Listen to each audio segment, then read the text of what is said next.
Hey, this is Ellen. It's Saturday morning, my friend, and you are listening to Light Talk. Hello there. This is Zach in Washington, D.C., and today we are talking about how do you deal with one of your collaborators being replaced, respecting video and projection designers, controlling your media server with your lighting controller, is Tandem OLED a thing, spherical audio, and our favorite media servers. And this is David coming to you from the beautiful Belmont Shore neighborhood of Long Beach, California. And if you don't already know, you are listening to Light Talk, and we are the Lumen Brothers. And sister. Oh, I keep forgetting, Ellen. How can you forget Ellen? I'm not forgetting you. I'm just forgetting sister and the brothers and the sisters and whatever. Anyway, welcome everyone to episode 372, and we are welcoming back Zach to the show. It's been quite a while, Zach. You've been playing hooky on us, man. I have, but I'm happy to be back. It's great to have you back. It's wonderful to have you back, and you came back at the right time because we're going to talk about a lot of video today. There's a lot of things going on with video, a lot of news that we're going to get into in a second, and also it's happening with the Tonys and Wendell Harrington getting her special Tony, which is wonderful. But we're going to be talking about that later a little bit more. But first, let's get started with some industry news. Well, the first bit of news is that 3 days ago, actually it was more than that, it was about a week ago, Apple announced that they came out with a whole new iPad line. And of course, being the technical video geeks that we are, and computer geeks, we all were frothing at the mouth, watching this big announcement that they did and all bit. It's always a big production with Apple. They announced that tomorrow they're going to be releasing their new line of iPads and iPad Pros. And one of the things that the iPad Pro has, first of all, it's a nice big 13-inch screen. It used to be 12.9 inches, but now it's 13. I don't know where they got the 0.1 inch, but there they go. And but the cool thing about that screen is they're going from mini LED to a technology that they call Tandem OLED. Or as we say it, OLED. So I have a question for Zach right off the top. Sure. Because Zach is our video expert. He's the brother of video. What do you think about these, first, the new iPad Pro, and second of all, if there's going to be any sort of holdover or shoot off to the theatrical projection world with this technology? So what do you think about the new iPads, Zach? When you said frothing at the mouth, I was actually frothing at the credit card. Because mine is going to arrive tomorrow afternoon, actually. I think that the Tandem OLED screen is a really significant improvement. The catch with the OLED screen being, OLED screens are known to be truer color and, of course, richer blacks. That's always the biggest thing, the better contrast, deeper blacks, because in a way, you may have heard us on previous episodes talk about the phenomenon of video black. When you're dealing with a projector, it's a light source, and when it's putting out nothing, it's still putting out light. And even on the fanciest of video screens that you might have, when there's no content, the pixel is still putting out something. And in the world of OLED, it's actually the pixel turns off. So you get the truest, deepest black because there is no light being emitted. And what Apple has put forth here is to counter the fact that the OLED screen is not as bright as an LED screen. They've actually laid two OLED screens sort of in tandem on top of each other to double the output that it's capable of displaying. So you're really getting sort of two screens in one. And I think that part of how they're able to do this is, like, at this point, the processor speed is almost trivial. It's like ridiculous how fast that hardware is because, they make the whole sausage now. They make their own chips. They make their own screens, et cetera, et cetera. And they're using like the M4 for the first time. Yeah, the they've M4 jumped chip. ahead of where their laptops and their desktop machines are. So this iPad has a processor that's faster than any of their other machines. Crazy. But pumping out that many pixels at one time is like nothing to that processor. So not only is it doubling the brightness by having that double layer of screen, it's a screen that runs at 120 hertz, which is twice as fast as what most screens run at. Sometimes 4 times as fast, depending on what kind of content you're looking at. So you'll also get buttery smooth animation and scrolling and things like that. Pretty cool. So with a Bluetooth keyboard, can I use it instead of an iPad, instead of a Mac Air? Look, this is a long-running conversation in my house because, in theory, the hardware should be capable of like 80 to 90% of what most people would do with their computer. It might just be that there's a learning curve of adapting to working with things that might be in the cloud. My wife is used to seeing all her files on her desktop. Of course, I look at that desktop and I scream like, where are the folders? I just see stuff everywhere. But in theory, if you weren't doing significant amounts of video editing, which in theory now you can do because it can run Final Cut Pro on the iPad, which we talked about in a previous episode. You could do pretty much everything you could do on a MacBook Air on this iPad. It's just there would be a shift in the way things are organized, really, more than anything else. It's funny because some people I know travel with their phone and their iPad, and they say they can do everything. Right. I can't. As a writer, I really am happier with the laptop. And I hate to admit it, but I play this online Scrabble game often, and it is not an app. It's a program on the computer. So there's like no way to get to that on your phone. Sure. There's always going to be those kinds of things where maybe there's an app, at this point, there's no media server that runs on an iPad. And even if there were, it can only output a single display. So it's not replacing a computer in that way. So that, they're right. For someone like you who's a writer, the keyboard is like your guitar, and everybody has their own way that they want to play, and that's how you like to compose, and so you may not want to give that up. Well, what about at LDI we have all these courses now that are taught on people's own PC/Mac, and could be Resolume, it could be Isadora, it could be QLab, it could be Touch Designer, it could be Vectorworks, it could be AutoCAD. I'm still going to need a laptop for all that. All of those apps that you just listed are still, you're still married to the computer for those. Yeah. To a desktop machine or a laptop. And let's be honest. Actually, what's happening here is that the hardware came out about a month and a half earlier than what we're going to know what the software is going to do. The hardware, using this new M4 chip and a screen, is now ready to do some sophisticated AI stuff. But there's no software, or very limited amount of software right now that's introducing AI. Now, that's going to happen at the WWDC conference. Is that right, Zach? In like a month? Yeah, that's next month. Next month, that's when all the software is going to be introduced with possibly, and again, total speculation, a new operating system for the iPad, and certainly for this new iPad, where it will be, again, in a rumor mill, maybe more Mac-like. We shall see. People are just wildly this is still speculating. Driving a Ferrari to the grocery store. That's right. It really is. But for kids whose lives are video oriented, this could be like, a game changer. Both my kids, they are iPad users. They don't use regular laptops anymore. They both use iPads. So how much did your credit card get set back for the two of those? If you want to just talk about we could do a whole show on just how much my kids cost in general. That's for artistic finance. That's a different show. Right.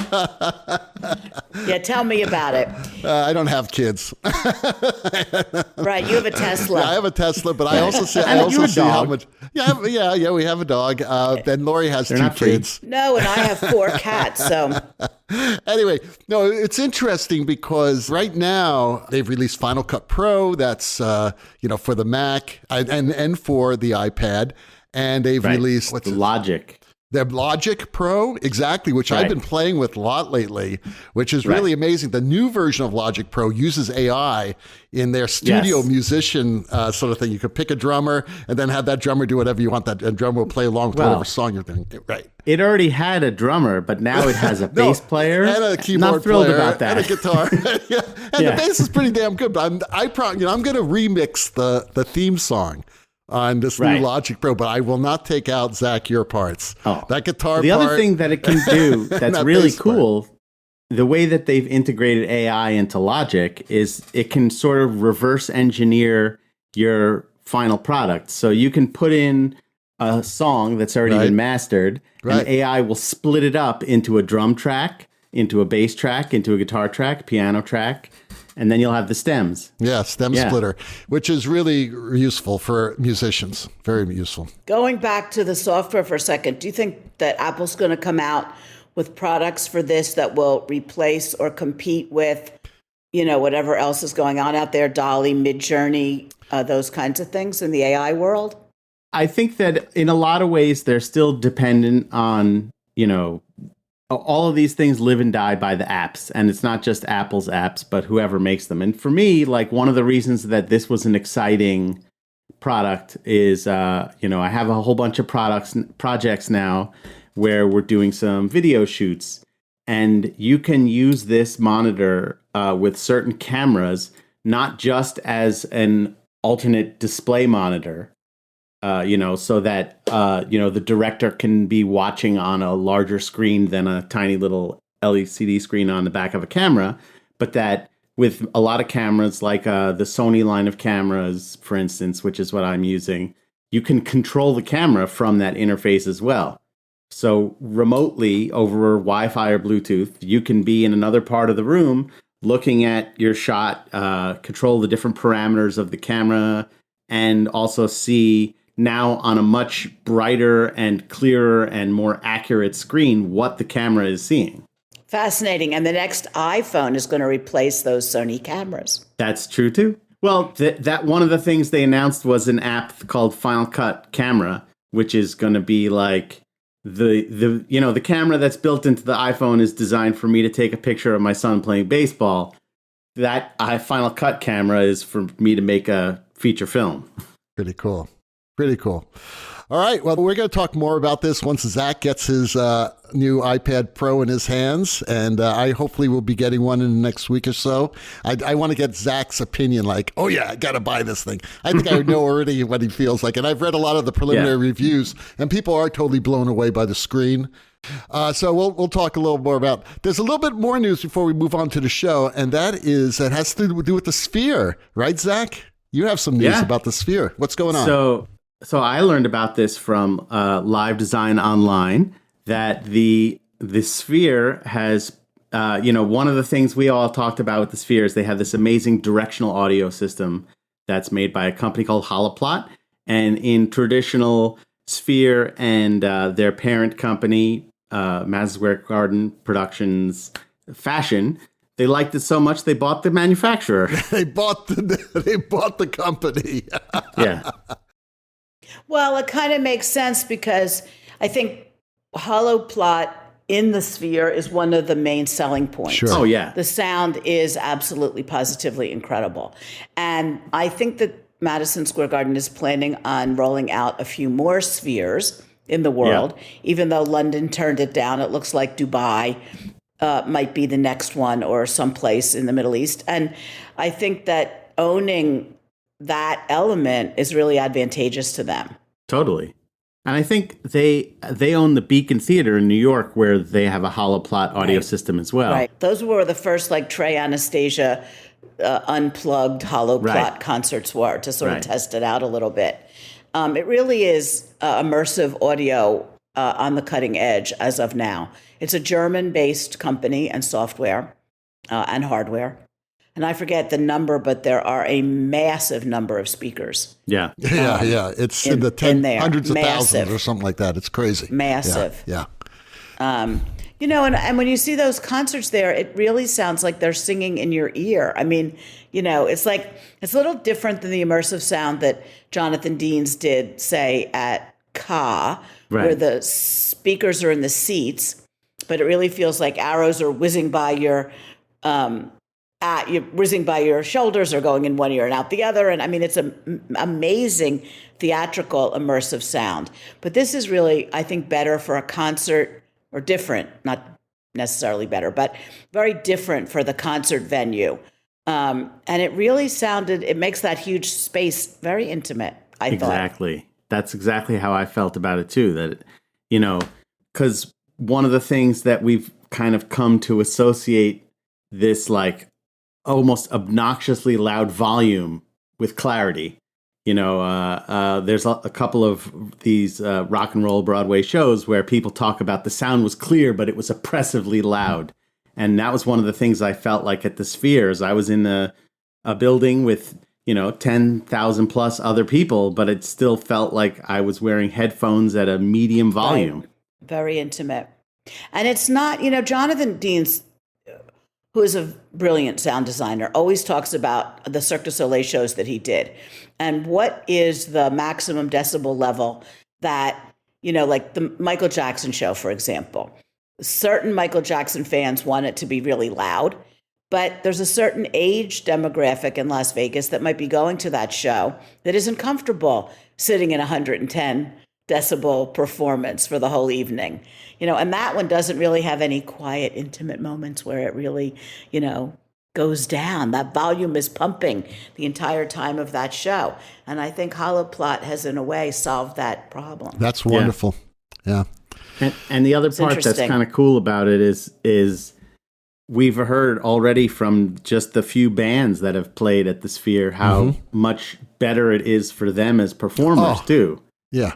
Because even with the in-ear monitors, it's keeping the sound level on stage down. There's something I deal with every weekend when I play with my bands, because that's really a horrible thing. But tinnitus is a whole other subject I don't want to get into right now. But to protect our ears is really important. And my ears actually were damaged not by rock and roll, but by headsets that I wore in the theater that would feed back. Clear comms that would feed back. I have had some serious hearing damage due to that.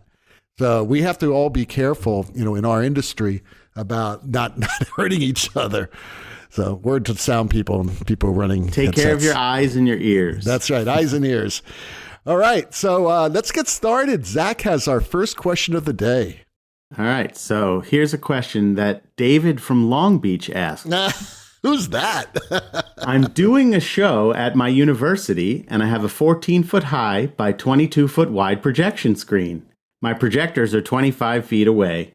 What would be a good resolution for Photoshop images? 100 pixels per inch? Okay, first of all, I must tell our listeners that this is an actual question that I called Zach on because I was just doing this new show that was in a very small space. And the audience was very close. There were only 50 people in this space. And the audience was basically about 20 feet away. The whole depth was maybe about 30 feet total. So go ahead, Zach. Why don't you tell the answer list? Because this is a lot of people ask this question. No, this was an excellent question. And when you asked it, I said, I have to put that question on the show. Because what you were asking about is this idea of pixels per inch, or more commonly is called dots per inch. When in the old days of buying a printer, you would go, oh, how many dots per inch is this printer? And obviously the higher the number of dots per inch, what that means is how many little tiny dots can it cram into a space. And the more dots there are, the smoother the curves will appear. So if you guys all remember the dot matrix printer, which was a fairly low resolution or low dot per inch thing, you could actually see sort of little lines as it tried to make a curve. So at some point, we all settled on this idea that 300 dots per inch was the ideal in the printed world for a smooth curve. And that being said, on the screen or on a monitor, going back to CRT monitors, like those old television-looking monitors that we all had on our early Macs and Windows machines in the 80s and 90s. The number 72 dots per inch was declared the smooth curve look on those monitors because that was what they were capable of. You've probably heard other numbers thrown around now when we talk about things like on your iPhone that has a retina display, that we're now cramming more and more dots into this little tiny area. So the theoretical dots per inch on like a retina display is something like 340. That all being said, when we standardize this idea of 72 dots per inch for video, even though we've now moved on to higher resolution monitors. So resolution and dots per inch are actually two separate concepts. Resolution is the pixel length and height of something. So like in an HD image, the resolution is 1920 pixels wide by 1080 pixels high or tall. But within that, your image is still made up of 72 dots per inch. So it can get really confusing when you start throwing all these things together. And then if we really want to get confusing, we can make it metric, but we won't do that here.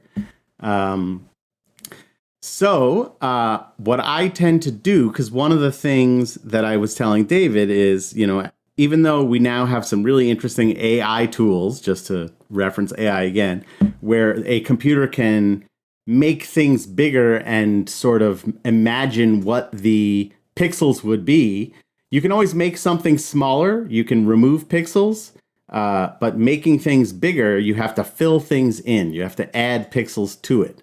You have to add dots to it. So I tend to make things, even though my ultimate dots per inch is 72, I make things at like 96 DPI, because that gives me some leeway if I want to blow things up a little bit, that I have some extra dots to play with. But typically, anytime you're making any kind of video image, it's going to be at 72 dots per inch, because at one point somebody decided that that was what video should be, and they just standardized it. There's so few things we have a standard for in this business, so it's nice to know that we have that. Yes, very much so. And Zach, thank you very much for giving me all that information. It made my life a lot easier, because I wasn't used to using something that that was that small, that I thought was small actually. But yeah, we were using this really great Epson laser projector too. We actually used two of them. And by the way, that one of those programs you were mentioning, and just for our listeners, that I got turned on to as far as a resolution increaser. When you're like have shoddy resolution in video or in print, is a program called Topaz AI, and that's a program I use quite a bit. Terrific program, and it's very inexpensive. It was like $20 or something like that. But yeah, absolutely. Thank you so much for sharing that. No problem. Okay, well, Diane from Monticello asks, how do you handle a situation when a member of the creative team is being replaced mid-production? Oh, God, I hate this when this happens. It's such a political question, too, because sometimes when we're writing about a story, someone says, well, I wasn't the original lighting designer, so I really can't get credit for this, or we have to have shared credit, or let me see if I can put my name, it gets very sticky. Yeah, it gets sticky. And also, when you're a part of that team, depending on which end of that team you're on, it is so hard. And, so many different things could be causing this. It could be a political issue. It could be an issue between a personality issue. I've seen that happen. It could be an issue that happens between the producer and the director and saying, hey, we want to bring your show to Broadway, but we don't want David lighting it. I'd rather have someone else light it, or something like that. It's very dicey and sticky. Aren't you covered contractually, though? Like if a regional show goes to Broadway, that you go? You know something? In the old days, you could be, but nowadays there are ways of getting around that I have heard. I don't know. That's never happened to me. I don't know, Zach. Are there contractual issues, or the producers can get around anything, can't they? Let me go first. This is a sticky one, because the one of the things I won't talk about, I won't say which show this was that I've worked on, but I worked on a show where one of the designers was replaced mid-production.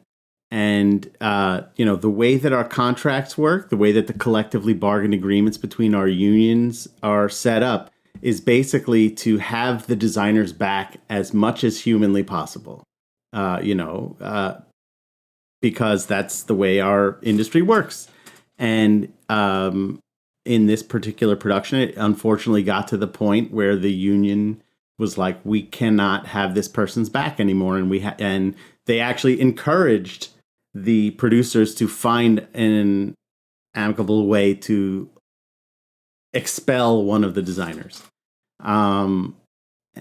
And so they found a bunch of, they made a bunch of compromises. In a lot of ways, it's like an ugly divorce. There's, because in theory, if you had a signed contract, that has to somehow get unsigned. If you had been paid, that might have to get returned. If you've created or put forth some ideas that they want to hang on to, you probably still would need to get credit for those things in some way. So it becomes a divorce. Who's going to get custody of the ideas? Who gets the house? Who gets the car? And it can be a messy thing. And I found, as an auxiliary member of the creative team, as not related to the person who was having these difficulties, that the best thing I could do was sort of stand out of the way. I answered anytime someone asked me a question. It was like being on trial. I answered it in the shortest possible way I could, not volunteering anything extra. And I think that one would hope that we're all there specifically because the most important thing to us is the show, the product.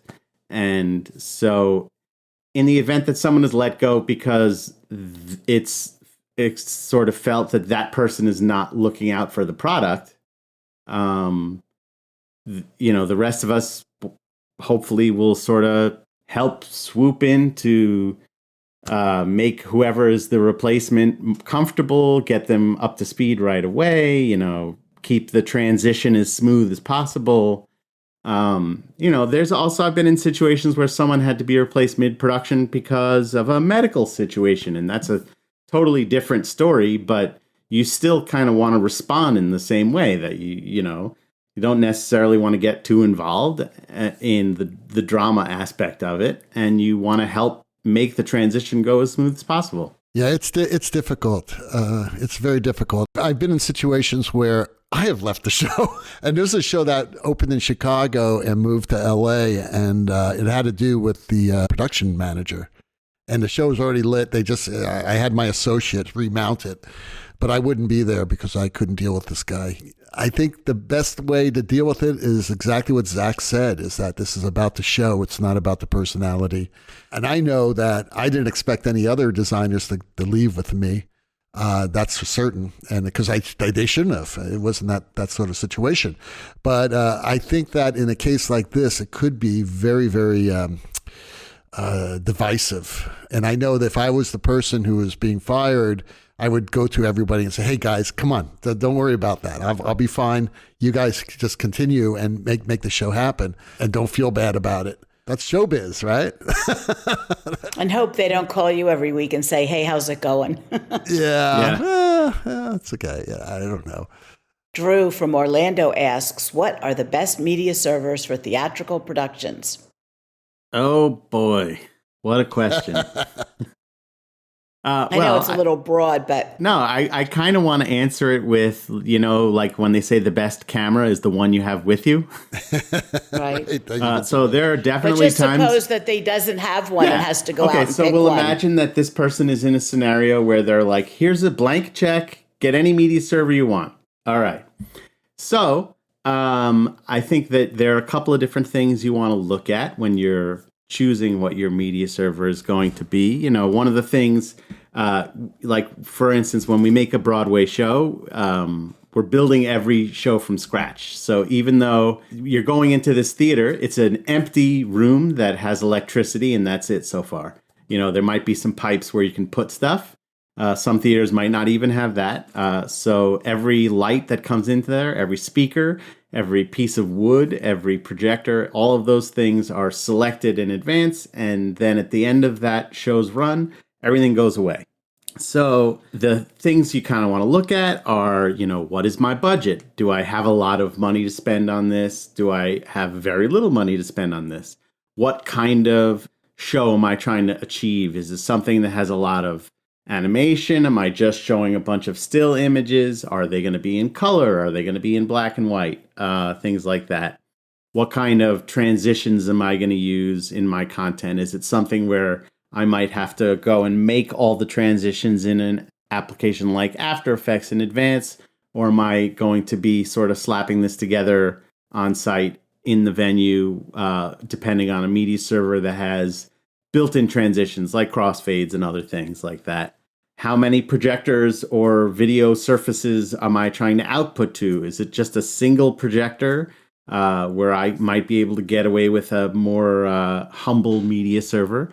Or am I going to output something that has 6 projectors and 3 LED screens, and I need to put video on all those surfaces and have it all stay in sync and maybe even with audio? So all of those things sort of being taken into account, I think that you'll find that if you look at most larger commercial regional theaters or LORT theaters even, and opera houses, they're all going to have either a media server called Watchout or a media server called Disguise. Some of these will have something called QLab. So now those are probably the 3 most commonly used theatrical media servers today, I would say. Isn't there a difference between like a Disguise and something like Watchout, which is more linear time code? Yes. Time based? So I was going to get into the differences of these, is that each one of them was sort of born out of a different need. The story of QLab is it started out originally as just an audio playback program. And then they developed it into a video media server program as well. So the way that that's laid out is more in like a queue stack, like you might find on a lighting console. You see your queues in a list form. The thing that's nice with QLab for people like me who are Apple people is it runs on a Mac. It's affordable. You find it a lot in colleges, especially because it's affordable and they have a great student pricing system. It's also a media server that you can rent by the day as opposed to have to purchase a license for to use. So if you can't afford to purchase the license and you have like a week-long run for your show, you can rent it for 1 week. That being said, it's limited because it is a Mac-based one. It's limited to the number of outputs that Mac is capable of outputting. So you're not going to be able to run 19 video surfaces off of that one. You're restricted to, I think, a maximum of 4, depending on which Mac you own. Watchout was sort of like the big one when media servers made the shift from slide projectors and Pani and PG to video. Thanks in part because the company that makes it, Dataton, also made this application called Trax, which controlled slide projectors. So it was sort of like, here's an application, here's a brand we already know, and now they have this new thing that's like the beefiest slideshow system ever made. I still remember the day that Josh Weisberg in 2001 showed me Watchout for the first time. They had done a show. It was a corporate event for Michelin Tire Company that was supposed to happen on September 12th, 2001. So the event was canceled, obviously. Right, yeah. So like a few weeks later, they took me into their offices and they were like, we got this new thing called Watchout and check out what it does. And we were talking about resolution earlier. The video output resolution was 320 by 240, which is very, very small.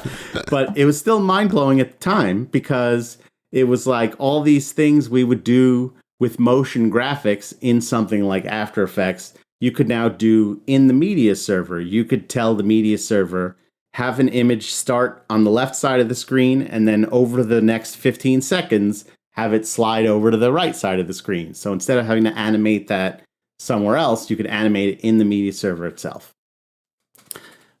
So for a little while, Watchout was sort of like the big thing on Broadway because it was just the one that everybody knew and they were there first. And then Disguise came along, and the thing that sort of made Disguise stand out at the time especially was that it saw things in 3 dimensions. I think one of the legends of the origin of Disguise was that United Visual Artists, they were a design firm, basically. They were hired to create content for a U2 tour, and it was a very interesting and unique kind of content. I think we talked about this with Willie Williams, that was hard to visualize what it was going to look like.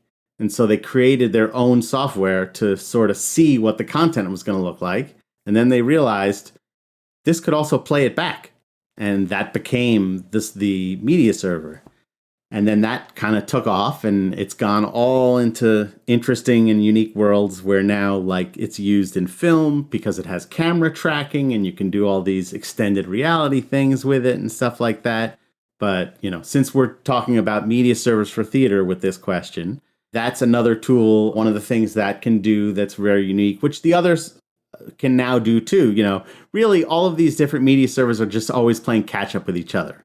So Disguise had the ability to talk to the scenery in a lot of ways. So you could say, okay, the scenery is on stage here and it's going to go over there and then it's going to rotate. And Disguise would go, so I'm going to take this content, I'm going to start it here on the screen, I'm going to slide it over there, and then I'm going to distort it in a certain way so that it will still appear flat on the scenery. Those are really the big 3. There's all kinds of other ones now, like Pixera is another one. I think, David, you used Isadora on the piece that you just did. Right. That comes from the dance world. There's Pandora's Box, the one that Christy has now. Pandora's Box is still out there. So a lot of these things are sort of what you're comfortable with. One of the things that I learned from working with Wendell Harrington is when she's hired a programmer, that she likes Watch Out because she's familiar with the interface. So she can look at the programmer and see what they're doing, and she understands it. And so, that's an important thing. I think that, we could say all day long, if you were a lighting designer, you need to be familiar with every single lighting console. But obviously, there's going to be 1 or 2 that you know better than others. And it's going to be really confusing if you show up at the opera and they have a Jan's Vista console and you're a Grand MA person. Especially if it's Jan's. Nothing against Jan's. Right. It just talks a different language.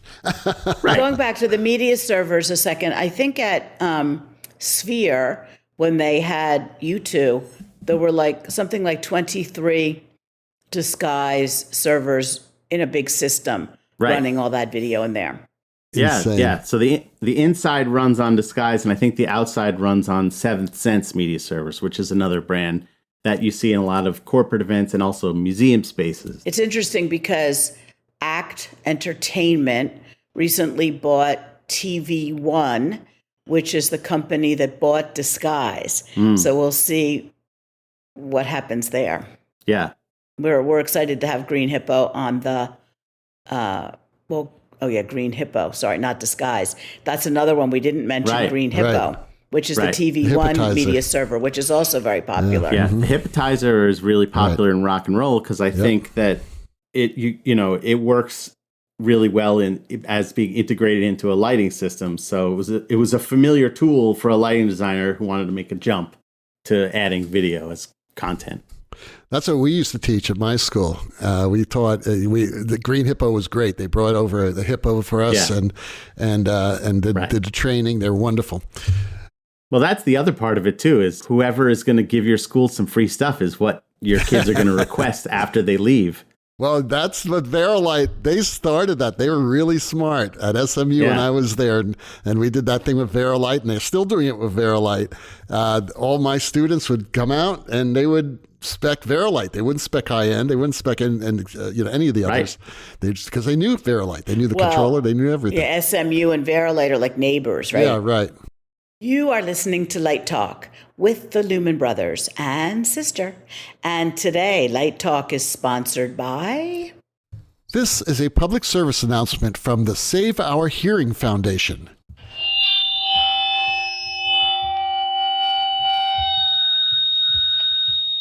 Do you know that the leading cause of hearing loss to lighting designers and stage managers is from poor headset systems provided by cheap theaters? How many times have you experienced a sudden 120 decibel high-pitched feedback scream piercing through your skull from the crappy headsets that the grizzled old sound guy supplied to your production table? Too many, in our opinion. Unfortunately, every time this horribly painful event occurs, you lose 1 to 3 decibels of hearing sensitivity. That may not seem like much to you now, but in 20 years, when all you hear is a constant high-pitched wail penetrating your brain and keeping you up at night, you will understand that all this was caused by those crappy headset systems. What is the answer? Just say no and stop using headsets. Do what our ancestors did. Smoke signals, carrier pigeons, bang some coconuts together, or just yell for God's sake. Save your hearing starting at your next rehearsal. This has been a public service announcement from the Save Our Hearing Foundation. And now, back to Light Talk. Oh, you're so good. Well, the sound of those monkeys, iguanas, and ducks creating chaos in Light Talk Central means that once again it's time for Let's Talk About. And today's Let's Talk About is all about, I just can't get no respect. When will projection and video designers get any respect? For people who listened to us last week, we were talking about the news of Wendell Harrington getting that special Tony Award. Lifetime achievement, something like that, which is duly deserved, right? And I think Abe Jacob, too, is getting one for sound. But yes. But that sort of brought up the discussion point of, why aren't there any Tony Awards for projection and video design? So we have a very successful projection designer on the show, Zach, and I was just wondering, Zach, how do you feel about this? Do you get respect? Well, it's funny that you say that, because right behind me He's pulling here out is his my Tony Award. No, it's a This is a Helen Hayes Award, which I won in 2018, which says Outstanding Lighting Design on it. And the reason it does is because I was fortunate enough to be co-nominated with my dear friend Jason Lyons, and the awards committee, when we won, said there wasn't enough room on the award for the word projection. That's why it says light. But video, there's enough for video. Right, video. That must be for Rock of Ages. No, that was actually for a production of Jesus Christ Superstar that we both did at Signature Theater. Well, congratulations. You deserve it. Thank you. But what's interesting about that, which we're seeing this year and in several years past, is that the Tony Awards, at least in particular, has chosen to sort of group projections with scenery and or lighting when they choose to include it in the nomination. And it's an interesting challenge, I think, because first and foremost, how does one decide if the projections should belong to lighting or should belong to scenery? And if other projections don't belong to any of that stuff, you know, I think one of the things that Wendell had said many years ago, I think it was 2008 or 9, where the Drama Desk Awards first had a category for projection design. And that was the year that Tim Bird won for the Sunday in the Park with George that he did on Broadway, that revival. Where she said, if you're going to give a nomination to one, then you really need to give it to all of them. You can't say the you can certainly say these 5 were the most significant contributions to projections, but her feeling would be that it would be unfair to say, you know, only this one or only that one. One of the things that she jokingly said was like, if they don't think that the projections are worthy, but the lighting and the scenery are, that when the adjudicators come to see the show, you should turn the projections off and see if they still like the lighting and the scenery. There are incredible examples of that, like Hamilton, which won a Tony for every creative aspect out there except the set, which was ridiculous because that is the shell in which it all takes place. Right, absolutely. And which forms the whole visual, you know, aspect of the show. And I wrote a piece called Tony, Can You See Me? Because at the one point, the sound designers wrote a thing called Tony, Can You Hear Me? When they canceled the sound award. And I'm like, how on earth did that set not get nominated? Then there was another example, which was really sort of tragic. I don't know if you remember a lighting designer by the name of Chris Parry. Mm-hmm. The set was like this big jungle gym sort of a thing. And the lighting was absolutely positively extraordinary and really made that set look phenomenal. And the set got an award and the lighting did not. Right. So how do you separate that? Turn off those lights and you had a big jungle gym on stage. Well, you are supporting exactly what Wendell was writing back in 2008 in the article that Zach is referring to, because she was proposing one award called Best Design. Right. Which would incorporate all the design elements and in a way, I think, would solve the problem and be more accurate to the artistic intent. Because let's face it, and a lot of these people who vote for Tony Awards and all this other crappy awards, I hate these award shows. It's just so ridiculous. People just... Anyway, don't get me started. And I've won awards, but nothing like Zach has won. But still, it's just one of those things. It's like, really, why? One of the things is that they're not as sophisticated to understand what the purpose of the lighting is, or what the purpose of the projections are, the purpose of the costumes are. It's about telling the story. And usually, I would say 99% of the time, they're all in sync to tell the story, so why would the costumes deserve the award more than the lighting that's supporting the costumes in the environment that the set has created and the projections have created, that atmosphere? It should be one award. And after I reread this article that Wendell wrote, I was saying, she's right. This is what, 16 years ago she wrote this thing. And I'm saying, why? Just do Best Design. Well, especially because design. the Tonys don't give the design awards on the live broadcast anyway. Right, bring up all the designers. They do them ahead of time. Right, so they might as well just do one for the whole group instead of, I mean, how would you feel about that, Zach, being a designer? You wouldn't mind it, would you? No, I mean, it's the sort of the shame of awards is that it's a business. And, one of the things I remember back in 2008, when they did have that category in the Drama Desk Awards, and I was lucky enough to be nominated for Catered Affair, was now we get to put nominated for 11 Drama Desk Awards on the poster instead of nominated for 10. And so I think in some ways, from the business end of things, like an audience member may not necessarily understand or care if the costumes are nominated for an award, but they might go, that one was nominated for 11 awards, so that must be better than this one, which was only nominated for 9. Or at least I think on the business and the marketing end of things, that's how people think about things. This movie was nominated for 12 Academy Awards. This one was only nominated for 2. They might be Best Picture, but but they only got 2 awards. We're looking for volume here. And you're right. It's all show. It's all about the show. And then on the other end of things, Jesus. it becomes a sort of negotiating tactic for a designer. There are all kinds of things that I've learned. Once I got an agent and I started to learn about all this stuff, it was like my mind was blown. If I'm nominated for an award, I can ask for more money. And then if I can actually ask for a clause, if my work gets nominated for a Tony Award, I get a bonus. Yep. Yeah.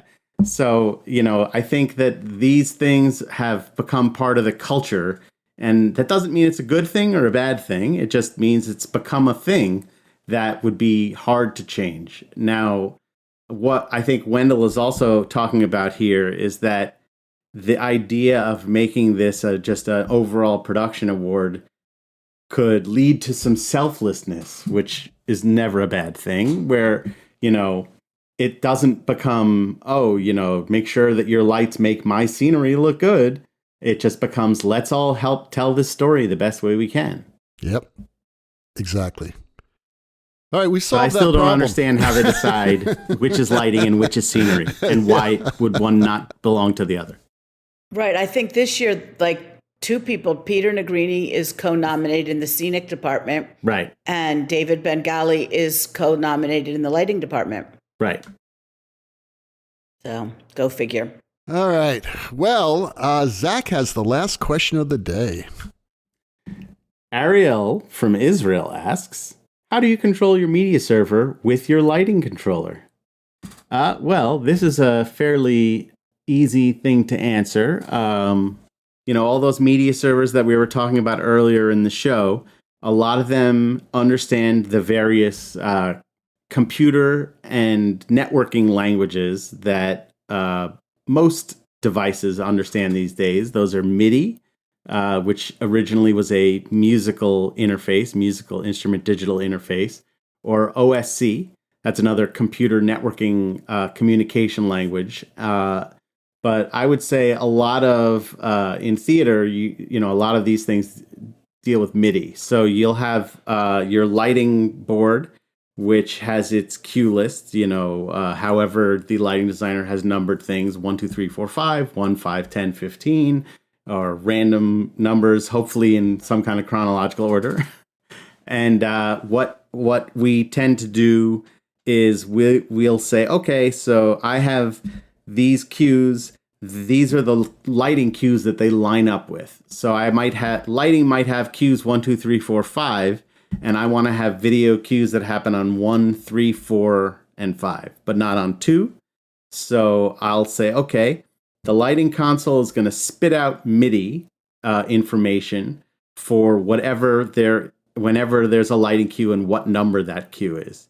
And what I'm going to do is number my cues to match up to the lighting console. So I have 1, 3, 4, 5. So what my machine is going to do is it's going to ignore 2 when it hears it. So, you're on an EOS. It sends watch out Q1. It goes, okay, I have a Q1, and it triggers Q1. And then the EOS sends out Q2. Watch out says, I don't have a Q2. I'm not going to do anything. You send out Q3, and it says, I have a Q3. I'm going to hit Q3. Then you say, okay, I'm going right to Q67. And then watch out goes, I have a Q67. I'm going to jump to 67 also. So basically, that's how you'd control it that way. I mean, there's other ways you can do it. Things like time code. If you happen to have, like when I worked on the Christmas show at Radio City, it runs on one time code that's 90 minutes long, and every single component in that venue is triggered by this one time code.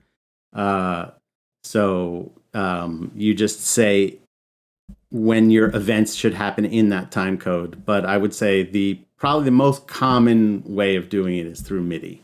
I was going to say, so if you have an EOS, make sure that you have the MIDI gateway. Yes. Now you know why there are MIDI plugs at the back of a lot of these components. Yes. And it's not like, am I running a sound source on this? No, it's a MIDI signal. And that's how MIDI is used in the world of theater. Zach and I being musicians, we use MIDI also in other ways too, in the musical world. But when it comes to lighting and projections, MIDI is basically a control. And right. And that's it's a control signal. And don't do what Stan did when he told this story, I think last week or the week before, where they couldn't figure out why their systems weren't working, wasn't talking to the dimmers or whatever, something was talking to dimmers. And they realized that they bought the wrong cable converter, and it went from 3-pin to MIDI instead of 3-pin to 4-pin or whatever it was, 5-pin. Right. So they couldn't figure it out. MIDI is for something totally different. Well, the rocking sounds of the Luminoids tell us that once again, you've spent another morning listening to Light Talk. You can hear our show on just about every podcast site out there. Check out our website at lighttalk.org and be sure to follow us on Facebook and subscribe to our podcast. That way you will not miss a second of Light Talk insanity. No guarantee is offered regarding the accuracy of any statements or opinions made on this podcast. However, if you do decide to litigate, the Snoot Group, with the legal team of Sparks, Burnout, and Chase, will defend us until our retirement funds are depleted. Light Talk is written and produced by the Lumen Brothers. And sister. Coming to you from Washington, D.C., Long Beach, and the tropical island of St. Bart's. And be sure to join us next week when we talk about more lighting shenanigans and serve you more of our casserole of nonsense. Light Talk, broadcasting questionable Lumen knowledge and humor around the world. So we'll see you all next Saturday morning. Bye-bye from Light Talk. Bye-bye. Bye-bye.